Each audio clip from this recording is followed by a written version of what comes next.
Hello students, आज हम लोग बात करते हैं नेशनल इनकम में पर्सनल इनकम क्या होती है और डिस्पोजेबल पर्सनल इनकम क्या होती है। पिछले कुछ वीडियोस में हम लोगों ने बात की नेशनल इनकम कैलकुलेट करने के प्रोडक्ट मेथड की, नेशनल इनकम कैलकुलेट करने के इनकम मेथड की और एक्सपेंडिचर मेथड की। इन तीनों से हमने जीएनपी निकालना, जीडीपी निकालना और नेशनल इनकम निकालना पता किया। अब जब हम नेशनल इनकम निकाल चुके तो उसके बाद जो आती है इनकम निकालने को, वो आती है पर्सनल इनकम निकालना। अब पर्सनल इनकम निकालने के लिए एक क्वेश्चन सबके दिमाग में आता है कि सिंपल है, जितने लोगों की इनकम है अगर वो सारी इनकम जोड़ ली जाए तो हमें देश की इनकम पता चल जाएगी। लेकिन ये सही नहीं है।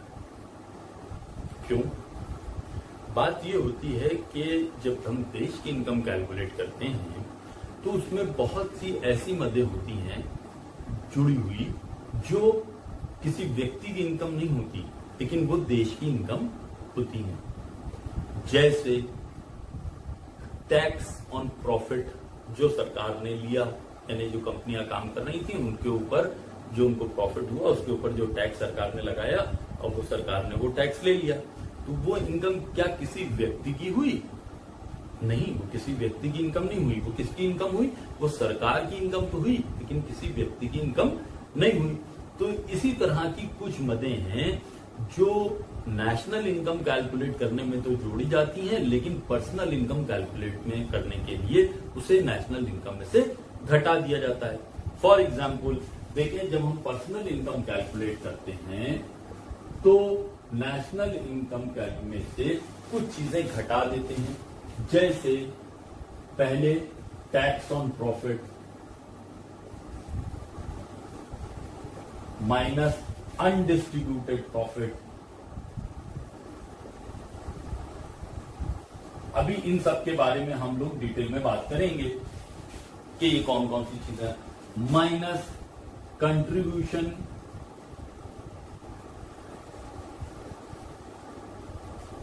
टू सोशल सिक्योरिटी,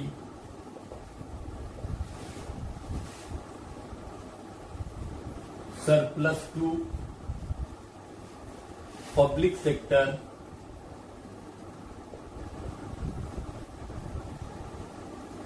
ये सारी चीजें हम घटा देते हैं।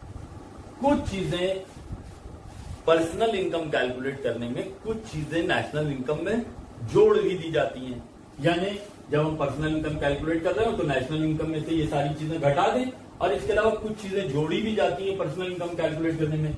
जैसे कौन कौन सी? Transfer payments. ये क्या होते हैं इनके बारे में भी हम लोग बात करेंगे। प्लस नेशनल डेप्ट interest, plus gifts from abroad और लोकल भी, local also, plus income from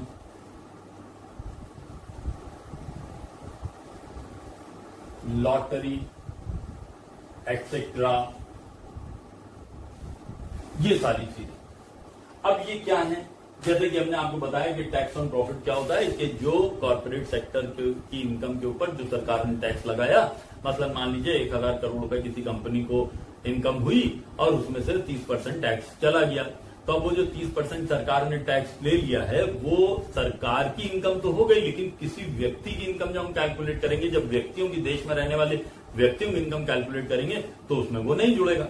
इसी प्रकार से जैसे हमने आपको बताया था कि मान लीजिए 1000 करोड़ रुपए का प्रॉफिट हुआ, किसको?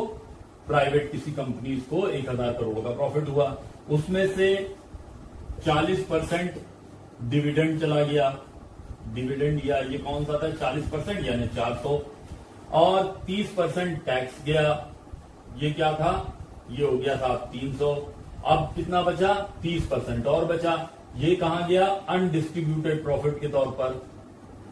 लेकिन जब हम लोग इनकम मेथड से जीएनपी कैलकुलेट करते थे तो उसमें डिविडेंड भी जोड़ लिया जाता था, टैक्स ऑन प्रॉफिट भी जोड़ लिया जाता था और अनडिस्ट्रीब्यूटेड प्रॉफिट भी जोड़ लिया जाता था, क्योंकि ये सब देश की इनकम का एक हिस्सा थे। डिविडेंड तो व्यक्तियों को मिल गया, लेकिन टैक्स जो है वो सरकार को मिला और अनडिस्ट्रीब्यूटेड प्रॉफिट तो कंपनी के पास ही रह गया, क्योंकि वो उसे अपने फर्दर एक्सपेंशन में काम में लेगी। तो अब इसमें से जो व्यक्तियों को मिला वो सिर्फ डिविडेंड मिला, ना टैक्स व्यक्तियों को मिला और ना अनडिस्ट्रीब्यूटेड प्रॉफिट व्यक्तियों को मिला। तो अब जब हम पर्सनल इनकम कैलकुलेट करेंगे तो नेशनल इनकम में से टैक्स ऑन प्रॉफिट भी घटा दिया जाएगा, क्योंकि वो भी किसी व्यक्ति को नहीं मिला है, और अनडिस्ट्रीब्यूटेड प्रॉफिट भी घटा दिया जाएगा, क्योंकि वो भी किसी व्यक्ति को नहीं मिला। तो इस तरह से ये बात हमारी समझ में आई कि जब हम कैलकुलेट करेंगे पर्सनल इनकम तो नेशनल इनकम में से टैक्स ऑन प्रॉफिट भी घटा दिया जाएगा और अनडिस्ट्रीब्यूटेड प्रॉफिट भी घटा दिया जाएगा। इसके बाद में जो हम कंट्रीब्यूशन करते हैं सोशल सिक्योरिटी के लिए, वो जब हम पर्सनल इनकम कैलकुलेट करते थे तो नेशनल इनकम में वो भी जोड़ लिया जाता था। लेकिन जब हम पर्सनल इनकम कैलकुलेट कर रहे हैं, जब हम नेशनल इनकम कैलकुलेट करते थे तो उसमें जोड़ लिया जाता था, लेकिन जब हम पर्सनल इनकम कैलकुलेट कर रहे हैं तो नेशनल इनकम में से ये भी घटा दिया जाएगा, क्योंकि ये अभी हमको मिल तो रहा नहीं है। फिर इसके बाद में सरप्लस टू पब्लिक सेक्टर की बात आती है। सरप्लस टू पब्लिक सेक्टर क्या होता है? जो पब्लिक सेक्टर की कंपनीज है, यानी सरकारी कंपनीज है, जो उनकी इनकम होती है वो किसी व्यक्ति को तो मिल नहीं रही है, वो किसको मिल रही है? वो सरकार को मिल रही है। अब जब वो सरकार को मिल रही है तो जब हम व्यक्तिगत इनकम कैलकुलेट करेंगे तो उसमें ये इनकम नहीं रहना चाहिए। तो इसलिए हम नेशनल इनकम से जब हम पर्सनल इनकम कैलकुलेट करेंगे तो हम सरप्लस टू पब्लिक सेक्टर को भी घटा देंगे, क्योंकि ये किसी व्यक्ति को नहीं मिल रही है।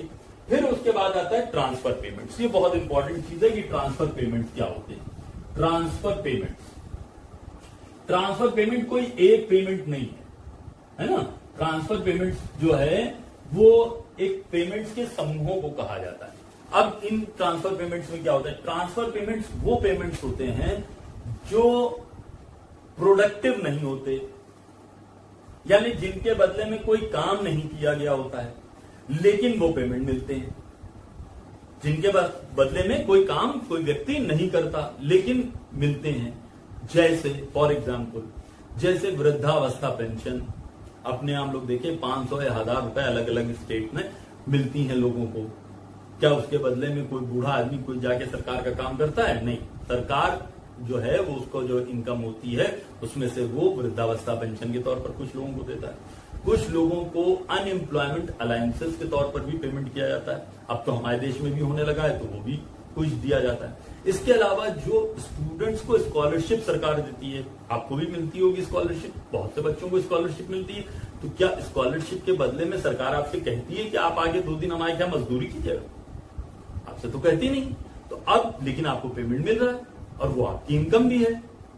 तो अब जब आपकी इनकम है तो क्या वो पर्सनल इनकम में जोड़ी जाएगी? हाँ, पर्सनल इनकम में जोड़ दिया कि तो ट्रांसफर पेमेंट पर्सनल इनकम में जुड़ गया। तो वृद्धावस्था पेंशन हो, चाहे वो आपका बेरोजगारी भत्ता हो या स्कॉलरशिप छात्रवृत्ति हो, वो सब ट्रांसफर पेमेंट के अंतर्गत आती हैं और वो सब पर्सनल इनकम कैलकुलेट करने में जोड़ दी जाती हैं। लेकिन जब हम नेशनल इनकम कैलकुलेट करते हैं तो उसमें ट्रांसफर पेमेंट्स को नहीं जोड़ा जाता, ये सिर्फ पर्सनल इनकम में जोड़ा जाता है।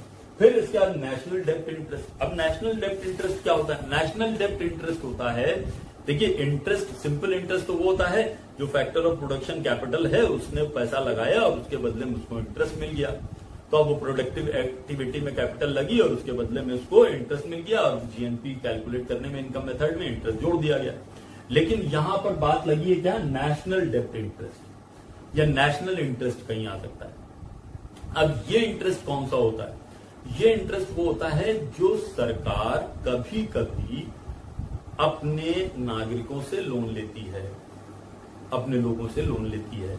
अब वो जो वो लोन ले रही है वो लोन किसी प्रोडक्टिव काम में नहीं लग रहा।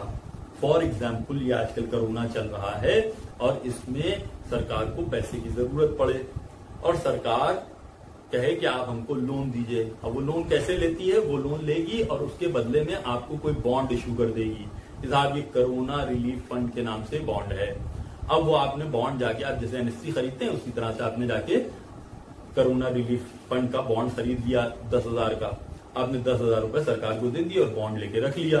ठीक है, बॉन्ड इस बात की जमानत होता है कि आप जब बॉन्ड वापस करिएगा तो 10,000 रुपए का पेमेंट आपको मिल जाएगा। लेकिन ये जो 10,000 रुपए आपने अभी दिए हैं, तो वो 10,000 पे उसने कहा हम आपको 10% इंटरेस्ट देंगे, यानी 10,000 रुपए का आपने लगाया और साल में आपको 1,000 रुपए इंटरेस्ट मिल रहा है।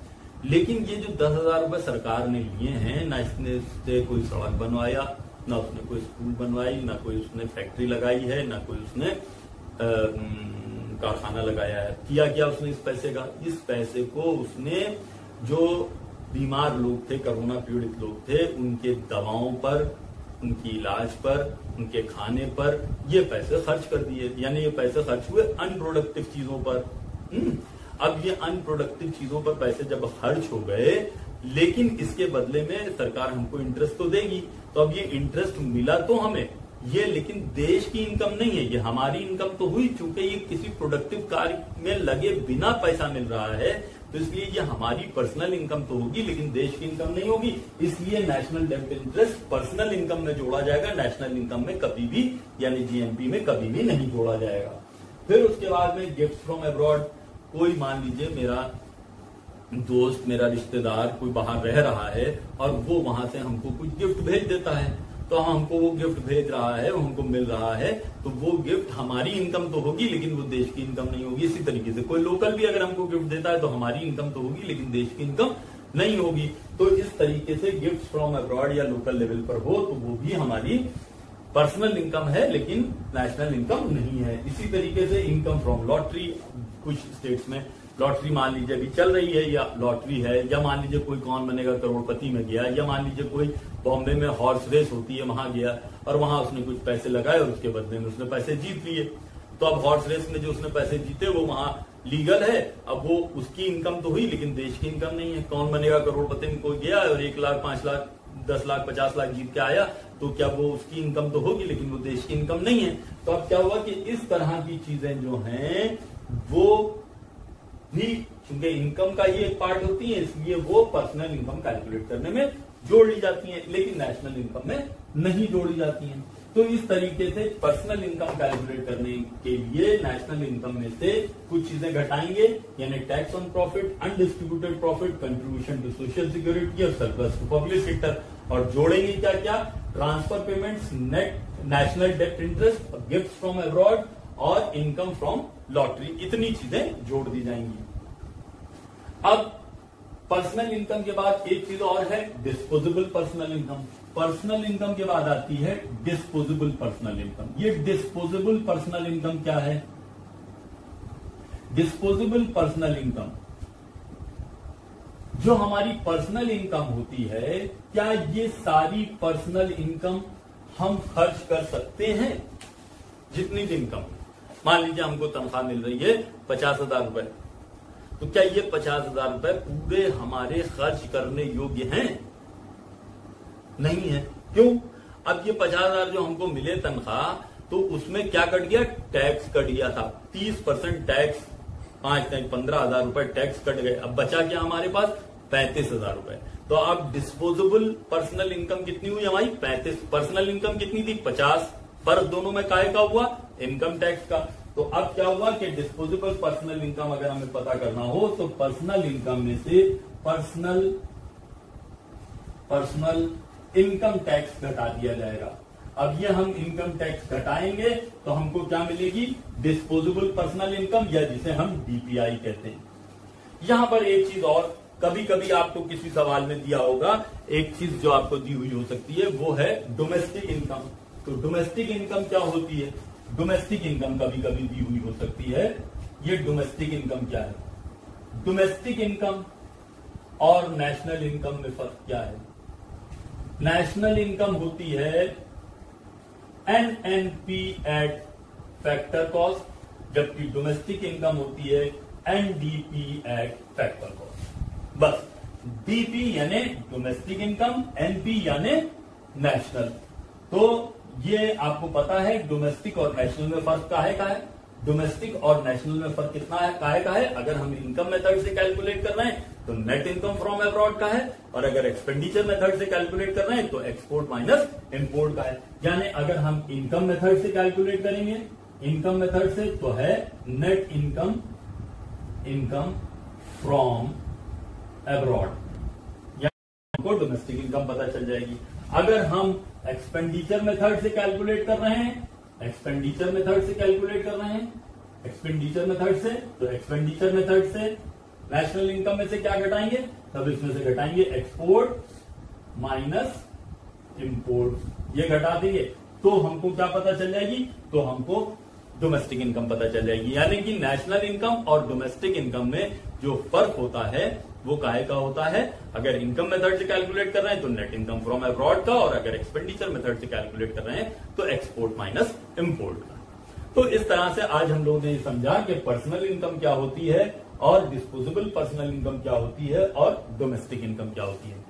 तो इस तरह से अब हम इसके कुछ न्यूमेरिकल सवाल अगले जो हमारा वीडियो है वीडियो नंबर 6, उसमें हम लोग इसके कुछ न्यूमेरिकल सवाल लगाएंगे।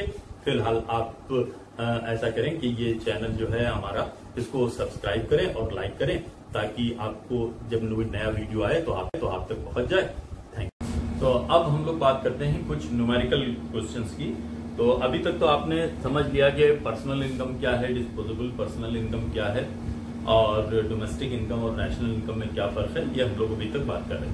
अब हम लोग देखते हैं कि इनके कुछ सवाल लगाते हैं कि पर्सनल इनकम, नेशनल इनकम से पर्सनल इनकम किस प्रकार से निकालते हैं।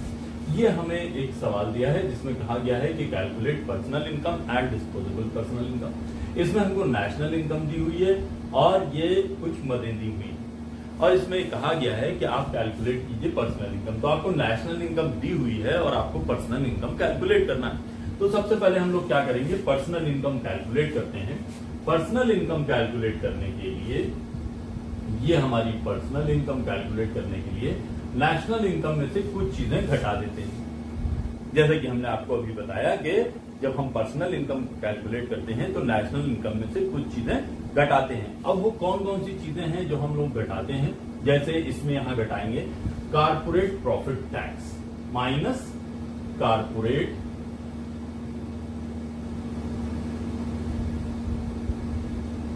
प्रॉफिट टैक्स घटा देंगे, माइनस कंट्रीब्यूशन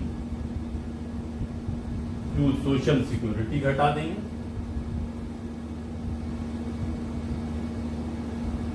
माइनस इसमें नेशनल डेट इंटरेस्ट से मतलब नहीं है, फिर माइनस अनडिस्ट्रीब्यूटेड प्रॉफिट घटा देंगे,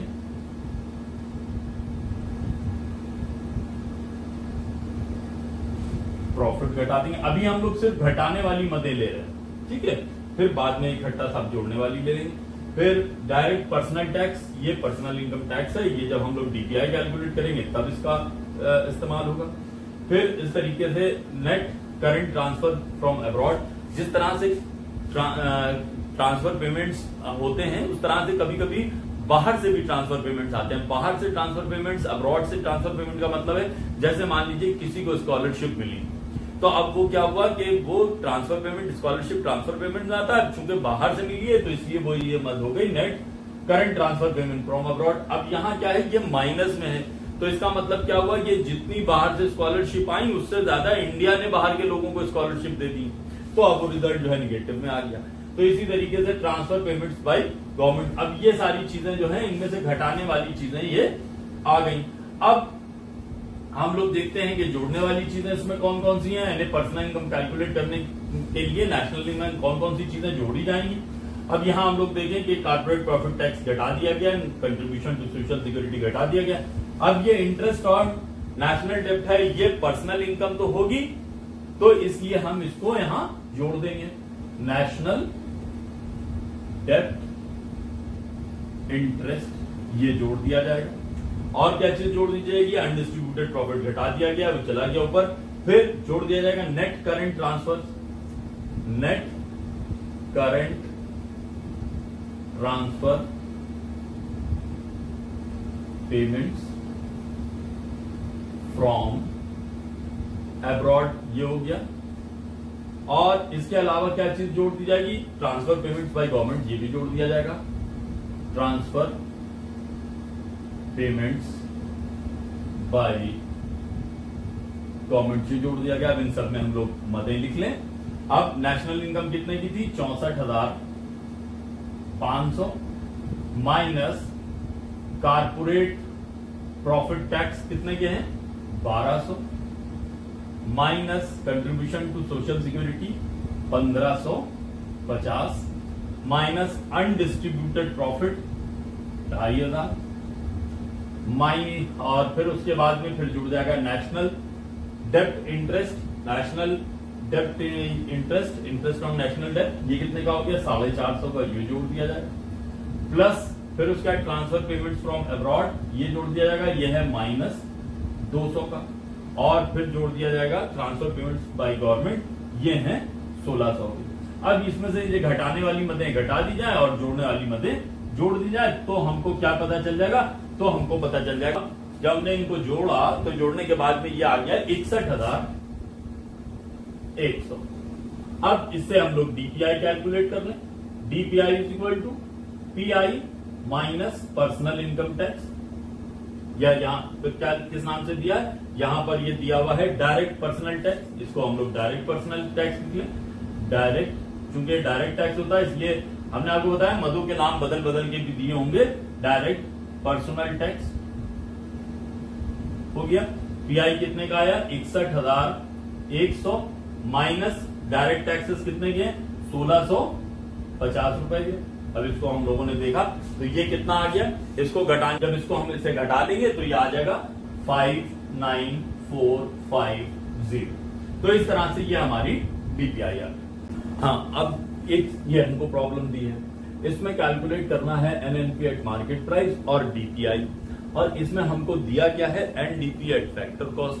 इसको एनडीपी एट फैक्टर कॉस्ट जो होता है इसे कभी कभी क्या लिखा होता है, कभी कभी ये डोमेस्टिक इनकम के नाम से भी दिया होता है, इसे डोमेस्टिक इनकम भी कहते हैं। डोमेस्टिक इनकम यानी NDP at factor cost domestic income भी होता है। तो आपको क्या है एनडीपी एट फैक्टर कॉस्ट और डोमेस्टिक इनकम दी हुई है, और ये कहा जा रहा है कि आप क्या कैलकुलेट करें, आप कैलकुलेट करें एनएनपी एट मार्केट प्राइस और डीपीआई। तो NNP at market price calculate करने के लिए इस तरीके से पहले हम एनडीपी एट फैक्टर कॉस्ट हमको दिया है तो सबसे पहले हम NNP at factor cost calculate कर लें। NNP at factor cost calculate कर लें। एनडीपी एट फैक्टर कॉस्ट हमको दिया हुआ है। तो आपको मालूम है नेशनल और डोमेस्टिक में काहे का फर्क होता है, नेशनल और डोमेस्टिक में फर्क जो होता है वो होता है नेट इनकम फ्रॉम अब्रॉड का। तो इसमें plus net income from abroad जोड़ दें तो हमको पता चल जाएगा। नेट इनकम फ्रॉम अब्रॉड हमको दी हुई है, ये है net earned income from abroad, ये हमको दी हुई है। तो अब ये कितना आ गया हमारा, ये हो गया एनडीपी एट फैक्टर कॉस्ट है 15,480 plus net income from abroad है 80 इज इक्वल टू ये हो गया 15,560। ये क्या आ गया हमारा एनएनपी एट फैक्टर कॉस्ट। अब इस तरीके से हम लोग कैलकुलेट कर लें इससे नेशनल इनकम, और ये हो गई हमारी नेशनल इनकम, इसे हम नेशनल इनकम भी कहते हैं। अब इससे हम कैलकुलेट करेंगे दूसरी चीज क्या, एनएनपी एट मार्केट प्राइस जो हमसे कही गई है। अब इससे हम NNP at market price calculate कर लें तो NNP at market price is equal to NNP at factor cost हमको पता है। तो अब फैक्टर कॉस्ट और मार्केट प्राइस में काहे का डिफरेंस होता है, फैक्टर कॉस्ट और मार्केट प्राइस में जो डिफरेंस होता है वो होता है नेट इनडायरेक्ट टैक्सेस का। तो अगर हमें मार्केट प्राइस पता करना है तो फैक्टर कॉस्ट में क्या करेंगे, नेट इनडायरेक्ट टैक्सेस जोड़ देंगे। अब यहां हम लोग देखें कि हमको नेट इनडायरेक्ट टैक्सेस दिया हुआ है, हाँ इनडायरेक्ट टैक्सेस भी दिया और सब्सिडीज भी दी हुई है। तो indirect taxes, net indirect taxes क्या होते हैं, नेट इनडायरेक्ट टैक्सेस ये होते हैं क्या, इनडायरेक्ट टैक्सेस माइनस सब्सिडीज। ठीक, तो ये निकल आते हैं हम लोग के नेट इनडायरेक्ट टैक्सेस। तो अब एनएनपी एट फैक्टर कॉस्ट हमारी कितनी आई थी 15,560 प्लस नेट इनडायरेक्ट टैक्सेस कितने हो गए, इनडायरेक्ट टैक्सेस हैं 1330 माइनस सब्सिडीज कितने की हैं, सब्सिडीज हैं 335 की। तो अब ये हो गया 15,560 प्लस 1330 में से 335 घटा दीजिए तो ये आ गया 995। तो अब 995 इसमें जोड़ दीजिए। अब इसमें जब 995 जोड़ा हमने तो इसको जोड़ने पर हमको मिला 16,555। ये आ गया हमारा 16,555। ये क्या आया हमारा, ये आया है एनएनपी एट मार्केट प्राइस। हमको तीसरी क्या चीज पता करना है, डीपीआई पता करना है।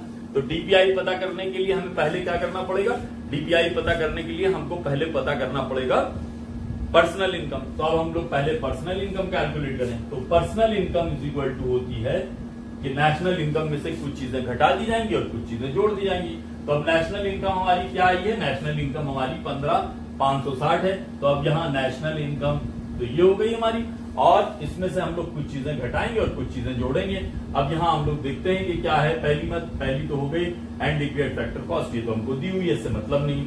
अब इसके बाद में एक मत ये दी है इनकम फ्रॉम, एक यहाँ मत दी हुई है income from domestic product accruing to government. ये जो यानी डोमेस्टिक प्रोडक्ट पर कुछ इनकम जो कि गवर्नमेंट की है। तो अब ये जो गवर्नमेंट की इनकम है ये है, इसको एक्चुअली ये क्या है, सरप्लस टू पब्लिक सेक्टर। अब सरप्लस टू पब्लिक सेक्टर वो किसी व्यक्ति की इनकम तो होती नहीं है। तो जब हम व्यक्ति की इनकम कैलकुलेट करते हैं तो नेशनल इनकम में से उसे घटा देते हैं। तो अब पर्सनल इनकम कैलकुलेट करने के लिए नेशनल इनकम में से हम घटा देंगे income from domestic product, income from domestic product ये घटा दीजिए। फिर उसके बाद में नेशनल डेब्ट इंटरेस्ट अभी नहीं, अभी हम लोग सिर्फ घटाने वाली मदद ले रहे हैं। ट्रांसफर पेमेंट से मतलब नहीं है, प्राइवेट डोनेशन से मतलब नहीं है। फिर उसके बाद इनडायरेक्ट टैक्सेस सब्सिडीज हो गए। टैक्स ऑन कारपोरेट प्रॉफिट ये भी घटा दिया जाएगा। जब हम पर्सनल इनकम कैलकुलेट करेंगे तो टैक्स ऑन कॉर्पोरेट प्रॉफिट जो होता है वो भी घटा देते हैं, तो ये भी घटा दीजिए। Tax on corporate profit,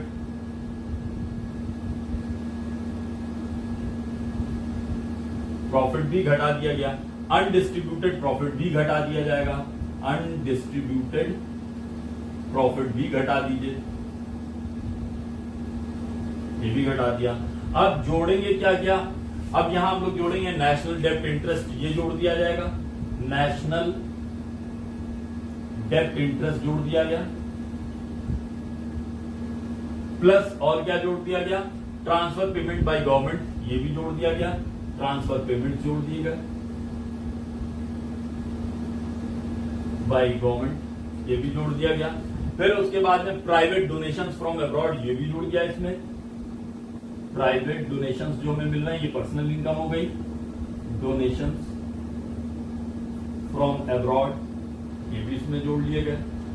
plus net earn income से यहां मतलब नहीं होगा। इनडायरेक्ट बिजनेस टैक्सेस सब्सिडीज खत्म हो गए, अब टैक्सेस जो भी हो गया, अनडिस्ट्रीब्यूटेड प्रॉफिट भी, डायरेक्ट टैक्सेस। अब इतनी चीजें आ गई, इनमें वैल्यूज हम लोग लिख लें। नेशनल इनकम हमारी कितने की आई थी, 15560 plus income from domestic product according to government, ये कितने की है 140 प्लस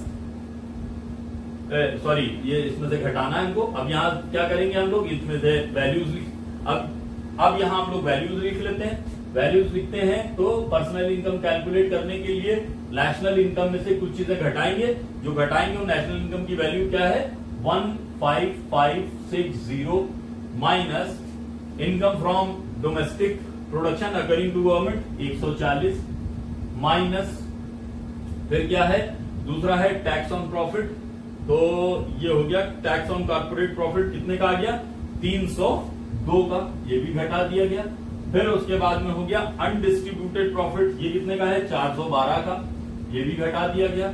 और फिर उसके बाद में कुछ जोड़ने वाली चीजें आ गई। अब क्या क्या जुड़ेगा इसमें पहले आ गया नेशनल डेब्ट इंटरेस्ट, ये आ गया नेशनल डेब्ट इंटरेस्ट, ये कितने का 170 का। फिर इसमें क्या जोड़ लिया जाएगा ट्रांसफर पेमेंट्स बाय गवर्नमेंट, ये कितने के हैं 240 के, ये भी इसमें जोड़ लिए गए।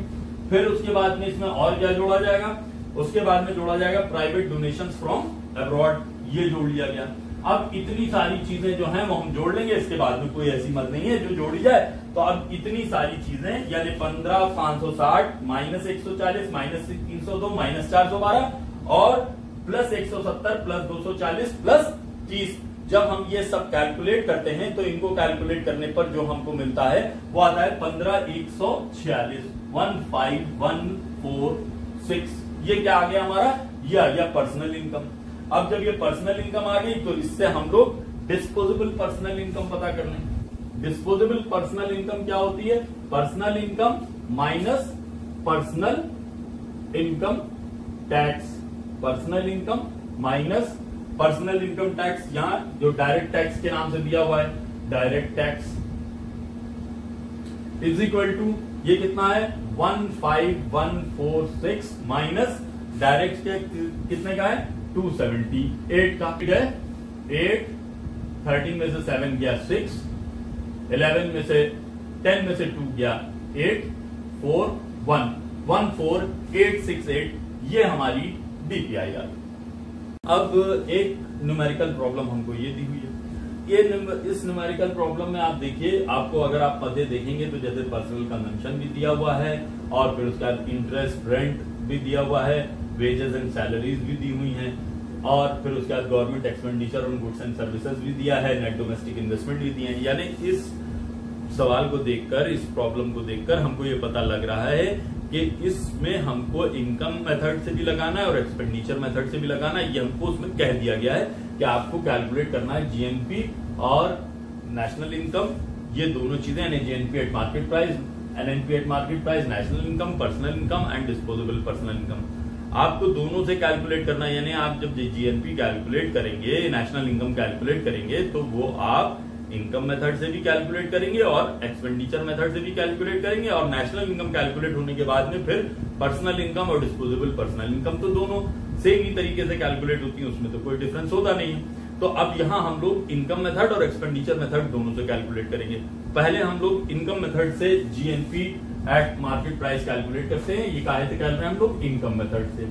इनकम मेथड में पहले हम लोग GNP at market price, GNP at market price is equal to, अब इनकम मेथड से कैलकुलेट कर रहे हैं तो पर्सनल कंजम्पशन यहां नहीं आएगा। अगर आप चाहें तो साथ ही साथ यहां दोनों एक साथ कैलकुलेट कर सकते हैं, लेकिन हम अलग अलग कैलकुलेट कर रहे हैं ताकि आपको दिक्कत ना हो।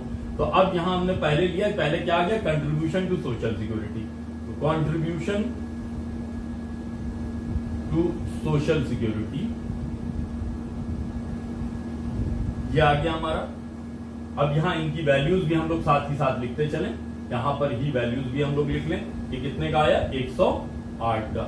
फिर नेट इनडायरेक्ट टैक्सेस, ये इसमें भी इसमें जुड़ जाएंगे, तो अभी हो गया नेट इनडायरेक्ट टैक्सेस, ये कितने के हैं? ये हैं 216 के, ये भी लिख लिए गए। फिर इंटरेस्ट, फिर आ गया इंटरेस्ट, इंटरेस्ट कितने का है? इंटरेस्ट है 156 का, ये भी यहां लिख लिया गया 156। फिर government expenditure goods and services यहां आएंगी नहीं, ये एक्सपेंडिचर मेथड में आएंगी। दूसरा आ गया रेंट, प्लस रेंट आ गया, रेंट कितने का है? रेंट है 168 आ गया। फिर उसके बाद में पर्सनल इनकम टैक्स यहां मतलब नहीं है। अनडिस्ट्रीब्यूटेड प्रॉफिट, अनडिस्ट्रीब्यूटेड प्रॉफिट यहां आ जाएगा, अनडिस्ट्रीब्यूटेड प्रॉफिट यहां आ गया। ये अनडिस्ट्रीब्यूटेड प्रॉफिट कितने का है? 252 का, ये भी यहां लिख लिया गया। फिर उसके बाद में डिविडेंड, डिविडेंड 192 का, ये हो गया डिविडेंड, ये कितने का है? 192 का, ये भी यहां आ गया। फिर wages and salaries, wages and salaries आ गई, ये कितने की हैं? ये है 2544 की, ये भी लिख ली गई। फिर उसके बाद में टैक्स ऑन प्रॉफिट, ये भी आ गया, प्लस टैक्स ऑन प्रॉफिट, ये भी इसमें जोड़ लिया गया। ये कितने का है? टैक्स ऑन प्रॉफिट है 228 का, ये भी इसमें आ गया। फिर नेट डोमेस्टिक इन्वेस्टमेंट, जिससे मतलब नहीं होगा, ट्रांसफर पेमेंट यहां आएगा नहीं। डेप्रिसिएशन, प्लस डेप्रिसिएशन आ गया, डेप्रिसिएशन कितने का है? 324 का, ये भी इसमें जोड़ लिया गया। फिर उसके बाद में मिक्स्ड इनकम, ये भी इसमें आ जाएगी, मिक्स्ड इनकम आ गई। मिक्स्ड इनकम ये कितनी है? ये 372 की है, ये भी इसमें आ गई। नेट फॉरेन इन्वेस्टमेंट से यहां मतलब नहीं होगा। ये क्या आ गया हमारा? GNP at market price. जब इसका हमने टोटल किया तो ये आया हमारा GNP at market price through, काहे से आया? ये थ्रू इनकम मेथड आया है। ये आ गया हमारा 4560। अब हम दूसरी चीज क्या कैलकुलेट करने, हमसे कहा गया है NNP at market price calculate करना है। लेकिन NNP at market price calculate करने से पहले हम पहले GNP at market price income method से कैलकुलेट किया, अब हम GNP at market price expenditure method से भी कैलकुलेट करने। तो अब यहां हम लोग क्या करेंगे? एक्सपेंडिचर मेथड से मेथड से जीएनपी कैलकुलेट कर लें। क्या चीज? GNP at market price. तो GNP at market price, GNP at market price expenditure method से। अब यहां क्या जुड़ जाएगा? यहां जुड़ेगा पर्सनल कंजम्पशन एक्सपेंडिचर, ये इसमें जोड़ लिया गया। ये कितने का है? पर्सनल कंजम्पशन एक्सपेंडिचर 2940 का। फिर कंट्रीब्यूशन टू सोशल सिक्योरिटी यहां होगा नहीं, नेट इनडायरेक्ट टैक्सेस से मतलब नहीं, इंटरेस्ट से मतलब नहीं। Government expenditure on goods and service, यहां आ जाएगा government expenditure on goods and services. ये कितने के हो गए? ये हैं 864 के, ये भी इसमें जोड़ लिए गए। फिर उसके बाद रेंट से मतलब नहीं है, यहाँ पर्सनल इनकम टैक्स से मतलब नहीं है, अनडिस्ट्रीब्यूटेड प्रॉफिट से मतलब नहीं है, डिविडेंड से मतलब नहीं, वेजेस यहाँ जुड़ेगा नहीं, टैक्स ऑन प्रॉफिट यहाँ आएगा नहीं। नेट डोमेस्टिक इन्वेस्टमेंट अब यहाँ आ गया प्लस नेट डोमेस्टिक इन्वेस्टमेंट। ये नेट डोमेस्टिक इन्वेस्टमेंट कितने का है? ये नेट डोमेस्टिक इन्वेस्टमेंट है 720 का। फिर उसके बाद में ट्रांसफर पेमेंट यहां आएगा नहीं, डेप्रिसिएशन से मतलब नहीं, मिक्स इनकम यहां होगा नहीं, और नेट फॉरेन इन्वेस्टमेंट आ गया, नेट फॉरेन इन्वेस्टमेंट आ गया।